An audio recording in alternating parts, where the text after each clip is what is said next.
Boa noite, queridos irmãos. Que a paz e o amor de Jesus envolva a todos. Bem-vindos a mais um momento de perguntas e respostas segundo o Espiritismo. Eu sou a Lene Souza e vou responder as perguntas de hoje. Pergunta número 1. O jejum realizado pelo kardecista é visto com bons olhos pelos espíritos? Vamos nos lembrar que nós usamos o termo espírita. Quem segue a doutrina espírita é espírita e não kardecista, né? Muitos usam para diferenciar dos espiritualistas, mas o correto é dizermos espírita.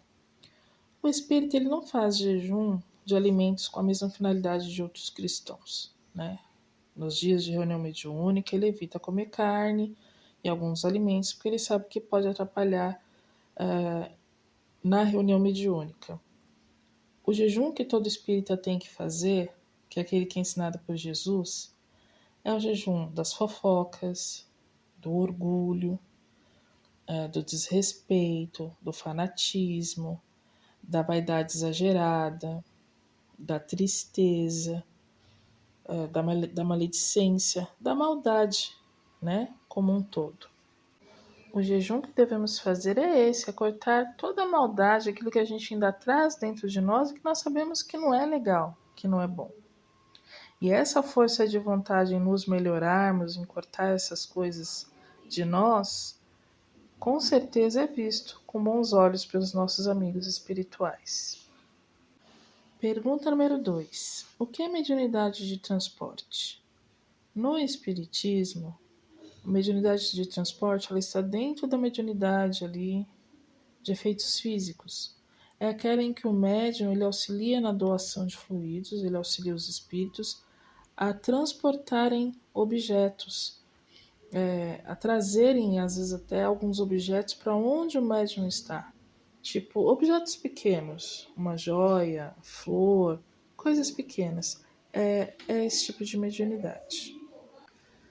Pergunta número 3. Existe mediunidade infantil? Sim, existe. Chico Xavier, Divaldo Franco, são exemplos dessa mediunidade, né? Que eles começaram a ver espíritos desde pequenininhos.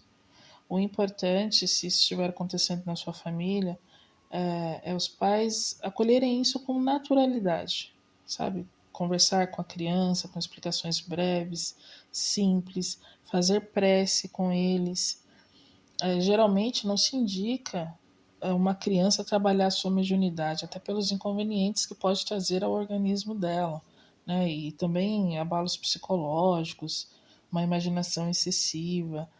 É legal estar indo numa casa espírita, às vezes fazer um tratamento com passes, onde a criança vai também conseguir controlar essa mediunidade para que ela possa ser trabalhada mais tarde, se ela ainda estiver ostensiva. É importante lembrar que às vezes as crianças têm uma mediunidade, mas depois quando elas se tornam adultos, essa mediunidade não aparece mais.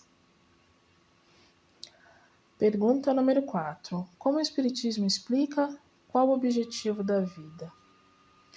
O objetivo da vida, meus irmãos, é o aperfeiçoamento moral, intelectual. Deus, ele nos deu o mesmo ponto de partida. Deu o mesmo ponto de partida para todos os seus filhos. Então a nossa meta é evoluir. E um dia chegar na condição de espíritos felizes, espíritos superiores, anjos, arcanjos, né? E a cada encarnação nós damos alguns passos rumo, né, a essa meta. Com certeza hoje nós somos melhores do que na encarnação passada, né? E na próxima encarnação seremos melhores do que nessa encarnação. Mas isso tudo tem que ser feito com esforço, a gente tem que se esforçar para ser melhor, né? Fazer o bem, amar como Jesus nos ensinou, é isso que nos vai fazer chegar na condição de espíritos felizes. E esse é o objetivo do espírito. Pergunta número 5. O que fazer para atrair bons espíritos? Fazer o bem, ser uma pessoa do bem, ter bons pensamentos, boas atitudes, fazer preces, ser interessado em coisas boas, em estudos, tudo isso atrai bons espíritos para o nosso lado. Pergunta número 6. A prece é apenas para efeito moral? Não. A prece ela tem um poder imenso e muitos de nós nem sabemos ainda, né? Mas a prece, no campo material, a prece ajuda na cura de um enfermo. A prece conforta, a prece eleva, a prece protege, nos põe em contato com Deus. Então a prece é maravilhosa. Temos que ter o hábito de estar fazendo sempre. Pergunta número 7. Devemos sempre praticar a caridade. E qual é a caridade mais difícil de praticar? É a caridade moral, meus irmãos. A caridade que faz com que a gente entenda aquele que nos ofendeu, que a gente perdoe aquele que pede o nosso perdão, da gente amar aquele com quem a gente não se simpatiza, em amar aquele que nos repulsa. É a caridade de orar pelos nossos inimigos.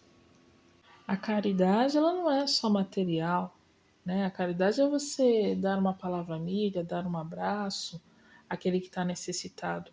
E como é difícil fazer isso com aqueles com quem a gente não tem uma simpatia, com aquele que já nos ofendeu um dia, que a gente às vezes vê que está precisando de alguma coisa, mas a gente não tem coragem de chegar perto porque, não me dou bem com ele, deixa pra lá. Então a caridade moral é o mais difícil da gente conseguir fazer. Mas não é impossível se a gente tiver isso em mente, que a gente tem que fazer o bem sem olhar a quem. Pergunta número 8. Como encarar uma vida de miséria? Com fé em Deus, acreditando que sendo Ele um Pai amoroso, Ele não nos dá nada de que a gente não aguente carregar.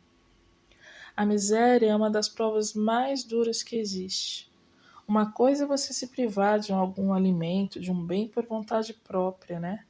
Outra é você não ter opção.